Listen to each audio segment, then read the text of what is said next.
Good morning. आज हम प्रतिनिधि भारतीय राजनीतिक विचारक नामक पेपर से राजा राम मोहन राय के सामाजिक विचारों का अध्ययन करेंगे।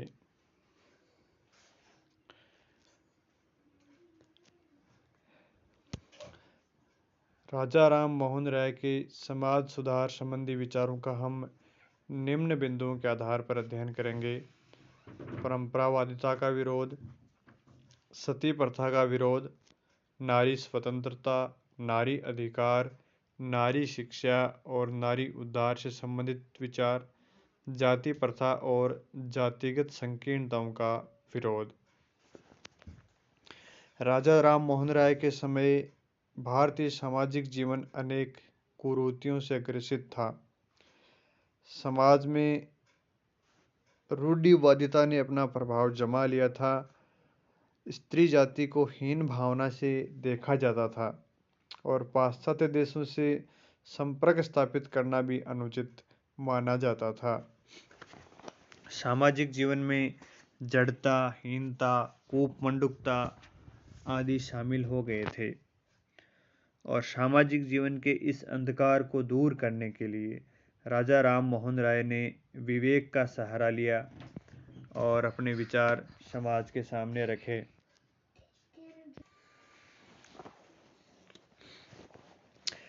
राजा राम मोहन राय का भारत के सामाजिक जीवन में योगदान इस प्रकार है। पहला, परंपरावादिता का विरोध।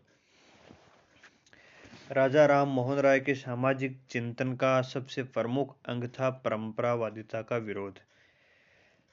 उनका मानना था कि सामाजिक जीवन के अंतर्गत किसी भी स्थिति को न तो इस आधार पर श्रेष्ठ समझा जा सकता कि वह लंबे समय से चली आ रही है और न ही इस कारण से श्रेष्ठ समझा जा सकता कि पाश्चात्य देशों ने ऐसा किया हुआ है। हमें अपने देश के अतीत या पाश्चात्य देशों किसी का भी अंधाधुंधीकरण नहीं करना है, ये उनका मानना था। और उनका ये भी मानना था कि सामाजिक जीवन में हमें आज की परिस्थिति के अनुसार विवेक संगत मार्ग अपनाना चाहिए।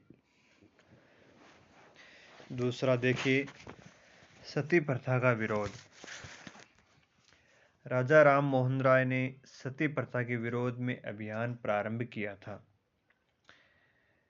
क्योंकि 1811 ईस्वी में जब उनके बड़े भाई जगमोहन की मृत्यु हुई तो उनकी भाभी को स्वयं उन्होंने अपनी इच्छा के विरुद्ध और बल प्रयोग के आधार पर जला दिया गया था और ये अमानवीय दृश्य उनके हृदय पटल पर अंकित हो गया था और उन्होंने इसी समय सती प्रथा को समाप्त करने की शपथ ली थी। उन्होंने स्पष्ट शब्दों में कहा कि सती प्रथा या सहमरण शास्त्र सम्मत नहीं है, यानी शास्त्रों में नहीं लिखा गया है, वरन ये एक विकृत संस्कार है, कुसंस्कार हम इसको कह सकते हैं। और उन्होंने कहा कि हिंदू धर्मों के अपने गंभीर ज्ञान के आधार पर उन्होंने ये प्रमाणित किया कि सती प्रथा धर्म संगत नहीं है, बल्कि ये विधवाओं के भरण पोषण से छुटकारा पाने के लिए इस प्रथा को जारी रखा गया है। 1818 ईस्वी में उन्होंने सती प्रथा के उन्मूलन के लिए आंदोलन प्रारंभ किया और उसके परिणाम स्वरूप 1829 ईस्वी में तत्कालीन governor general Lord William Bentinck ने सती प्रथा को अवैध घोषित कर दिया था। तीसरा देखिए, नारी स्वतंत्रता, नारी अधिकार, नारी शिक्षा और नारी उद्धार पर बल। तत्कालीन भारतीय समाज में स्त्री जाति को अत्यधिक हीन भाव से देखा जाता था। जन्म से लेकर मृत्यु तक उनका जीवन वेदना और पराधीनता में जकड़ा हुआ था। राजा राम मोहन राय ने इस सत्य को समझ लिया कि स्त्रियों की स्थिति में सुधार लाए बिना इस देश में कोई विकास नहीं हो सकता। और उन्होंने स्त्रियों की दीनहीन स्थिति को समाप्त कर उन्हें स्वतंत्रता की दिशा में आगे बढ़ाने का निश्चय किया। और उन्होंने यह मानने से भी इनकार कर दिया कि स्त्रियां पुरुषों की अपेक्षा मंदबुद्धि होती हैं। भारतीय इतिहास से अनेक उदाहरण देकर उन्होंने ये सिद्ध किया कि लीलावती, भानुमति, कालिदास की पत्नी मैत्रेयी आदि नारी प्रतिभा, विद्या और ज्ञान की साक्षात्कार मूर्तियां थीं।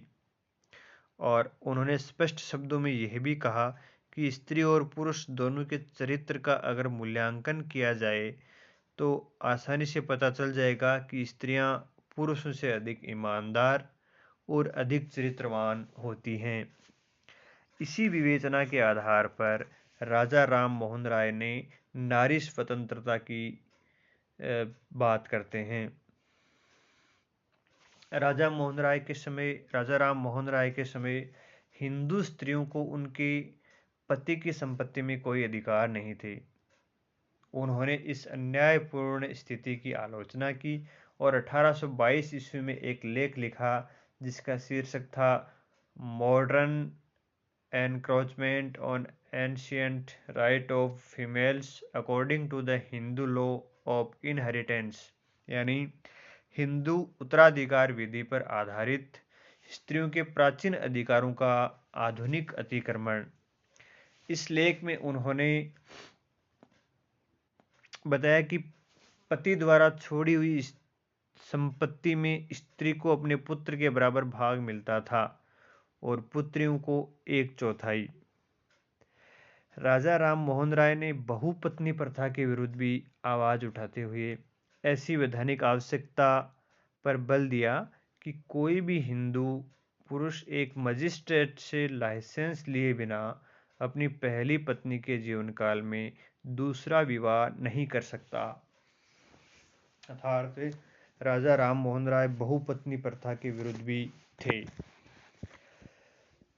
राजा राम मोहन राय का एक सोपन और था कि बाल विधवाएं पुनर्विवाह करें और प्रौढ़ विधवाएं अपना जीवन सम्मान के साथ व्यतीत करने के लिए उनको शिक्षित किया जाए।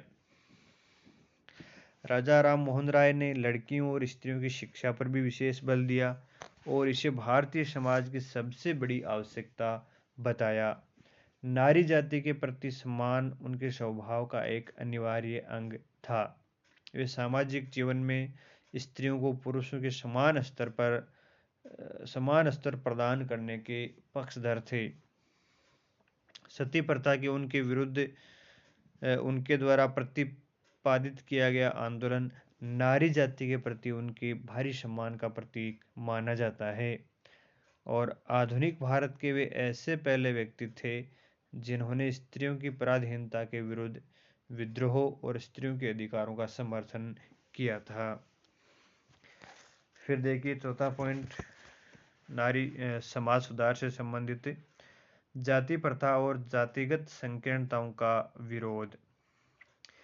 हिंदू समाज जातियों के आधार पर अनेक इकाइयों में विभाजित है और ये जातियां उपजातियों में विभाजित हो गई हैं, जिससे सामाजिक जीवन में अनेक संकीर्णताओं ने घर कर लिया है।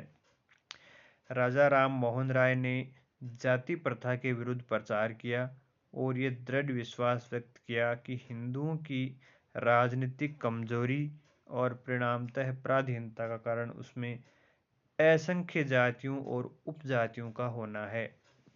हिंदुओं की राजनीतिक कमजोरी का कारण उन्होंने जाति और उपजातियों को बताया है। और जाति प्रथा का विरोध करते हुए राजा राम मोहन राय ने 2 बातों पर बल दिया था। पहला, जाति का आधार जन्म नहीं कर्म होना चाहिए।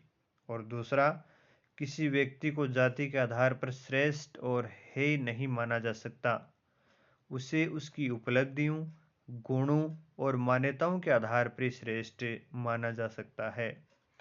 तो ये राजा राम मोहन राय के समाज सुधार से संबंधित विचार हैं जिसमें उन्होंने सामाजिक जीवन में जो अंधविश्वास हैं उनको विवेक के द्वारा दूर करने की बात की थी।